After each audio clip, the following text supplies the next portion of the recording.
with the Dremel and give it the works, and we'll record that. All right. First thing is I want to make sure that I got my juice shut off. Okay, so this is a 12 volts reactive switch to here. So if I turn that off and turn this off, there's no way that that switch can activate because the 12 volt won't activate this switch, and then the off on button won't activate the switch either. So anyway, just as a test. Were you banging on the door? No. Okay. And my wife and the cow there. Anyway, so it's basically off, and what you want this to do is to be prick to prick. And several times I've just taken a little stone like this and just run it with holding on to my fingers with this side over here and this stone right here, and just held it and just running it around there to sharpen them up. And I can get that pretty pinpricky after I Dremel it. Right now, it's not terribly bad, but it could be a little bit sharper. So I haven't Dremeled it for a while, so I'm going to go ahead and run the Dremel on it. And this is just a 5/32 bit, all depending on your gullet, whether it fills the gullet or not. And that's what you want, is want to bring you out here almost to the peak and give you a sharp point there. And then, you know, I basically run it back and forth, because if you don't, it'll wear your stone out, you know, and into that point there. So you know, you might as well, if you're going to do much of this, you know, get you a 3-pack for sure, and get that. So I'm going to go around this thing. All your blades have a brazed mark on them, and this one has actually 2 teeth that are right next to each other from the brazed mark, so it's pretty easy to find. Another way of doing it is to put a tape on it and to, you know, mark it like that. Like here it is, right here's your braze. So this one's fairly easy to identify. I don't even really need to put tape on it, but just, you know, in case I wanted to, you could. Now, this is also getting a little bit of a burr on the back side. And so what I'll probably do is go ahead, and after I sharpen it, I'm going to run it and get rid of the burr on the back side of it. And this also has a tip on the tooth that's broke off, and I think that's maybe 1, maybe 2 of them that are broke off. And when I was setting the all right, I'm going to be able to get about 8 to 10 sharpenings with that bit before it gets, you know, to where it comes off there, depending on the quality of the bit. These seem to be pretty good. I went through one bit, and that's one that was off, that was just in the box. So I don't know how many times it's sharpened, but anyway, you feel this now. These got a little bit more of a prick on them, you know, that you can feel. There's the one tooth that's broke, but through here with a 600 grit and just have that polish those just a hair, and we'll get that done.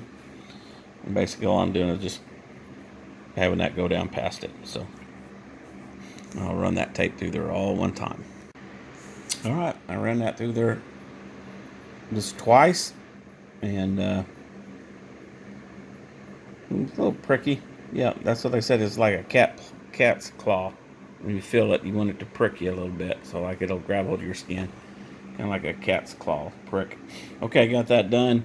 I am going to fire up the bandsaw again, and I'm going to just take this little burnished edge right off of the edge back on here. It's just a slight burnish. I'm going to run a file on that, and then I am going to turn the blade on and come in from the back side. The blade just now started to get a little bit bondage on this side right here. So I took that stone, a 400 or 600 grit stone, and I just run it down the edges of this, held it there, and then run my blade up through there like that. So let's see how that cuts in.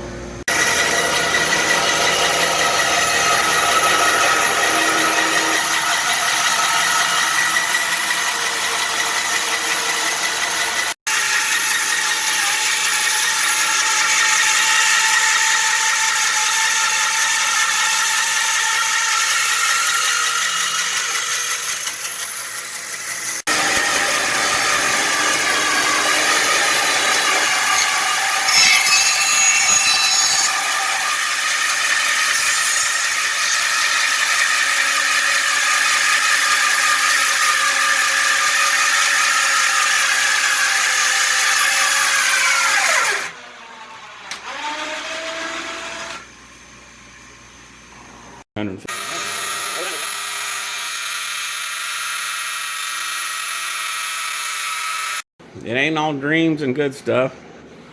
Start out good. I honed the edge of my tips. They were pretty sharp. But after I went through this side, and I mean, I was going at a 1/4 inch an hour. I mean, it wasn't going very much. And then I thought, fine. Well, then I sharpened, and I went in and I got the Dremel out with my chainsaw deal. And these are so pricky that they're just, I mean, they're very sharp. And then I honed the edges with 600 grit. So this is all nice and sharp. The only problem is my set is no longer in the blade. And the way to look at that is when you look down the blade and you don't see any real teeth sticking out there, except there maybe every now and then, you know, you've lost the set. What that does, as soon as it gets in there, it binds up and you have nothing. It won't cut where the hoot. I don't care if the thing's got carbide teeth on it. But that loses a set.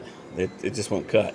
So now you look at this mess, and I'm going to take my tooth setter and go around this blade on that side over there and go around the saw and set each one of them teeth. And yeah, it takes me a while to do it on a saw. I've done it one other time, and it put brand new life back in the blade. There was 13 logs that I've sawn. The other one was a used blade. It had 3 or 4 logs onto it, and I nursed it down to got about 7. And this one is on its 5th log or 6th log, so it'd be about 6th, 7th log. This is the last log. So anyway, so this one here is getting to that point where it's lost all the set on it. And so what I've done is I've just loosened everything up. I'll pull it off to the side over here, and if you look at that, there's just not much set in it, and that's what the problem is. It's not wide enough to cut the groove on this. And this also has a little thing down here on the back side, and I've grind that off of the file. The back side, this right here, it's got a little burr that gets on it, and you know, I've tried to keep that down as well. You can get see a little more of it up there at the top. It's been rubbing against this thrust bearing out here on this side. I've taken that bearing out, looked at it, it's perfectly good shape. This is kind of a bad design where it runs against the face. So, I mean, cheaper saws, you know, probably the good ones have good bearings on them. But anyway, of course, I've run 300 or 400 logs through this thing, so, you know, who am I to say cheap? It's doing pretty good. Okay, so I'm going to go around and set all these teeth, and I've got this tool set up to, and I don't know if this is right or wrong, but it's set at 4, and I'm going to leave it set at 4. And it has that little notch in there, right in there, and that's where I put the blade tooth right in there. And I've got to be careful that I don't break the tips off. But anyway, right at there at number 4, that's where it's at. And then when I squeeze the trigger, and I have to do this left hand and I have to do this right hand. When I squeeze the trigger, that little pin comes out right down in there, and it pushes the blade over. So yeah, after you do a bunch of these, your hands will be sore. But anyway, I am going to put some gloves on so that I don't cut myself to pieces handling this blade. So let me get that done. All right, let's see if we can see some set from the back side of this thing now. Ah, yeah. Lots of set in there.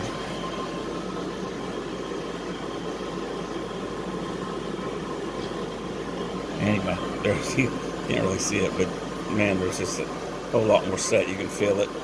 Feels like the blades come when they're brand new. And you can't really feel the set in them, and it's just not cutting out a big enough spot for this to come through. So, all right, I've got my guide set. Let me button the thing back together. Put the